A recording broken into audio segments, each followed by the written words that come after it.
म्हणतात महाराज, बरबस राम सुमंत्र पटाये सुरसरी तीर आपुत आहे. ज्या वेळेला जबरदस्तीने सुमंत्रजीला महाराज अयोध्येला परत पाठवण्याचा प्रयत्न केला, त्यावेळेला प्रभू श्रीरामजी म्हणतात गंगेच्या तटावर आले महाराज. कोण बसलेले होते? केवट.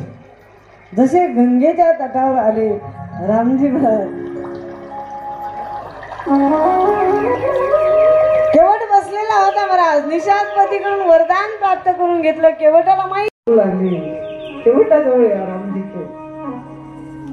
केवटाजवळ आले प्रभू श्रीरामजी आणि बोलू लागले, मांगी नाम ना केवट आना. श्री राम जय राम जय जय राम, तुम्हारा मरम मैदान. पार करतो का? केवटाला म्हटले महाराज. प्रभू श्रीरामजी त्यावेळेला तो केवट काय म्हटला, क्षमा करा प्रभू, माझा धंदा आहे सर्वांना पार करायचा, पण क्षमा करा, तुम्हाला नाही. म्हणे भाई सर्वांना पार करतो, मग आम्हाला का नाही?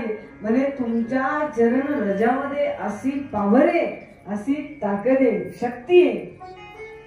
ज्योतशिला भई नारी सुहाई, पानते काठ कठीनाई, तर नेऊन घरी होई जाई बाटा विश्ववेदा.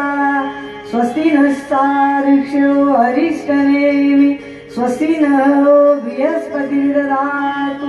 स्वाहा ओम व्यानाय स्वाहा, ओम अपराय स्वाहा, ओम प्राणाय स्वाहा.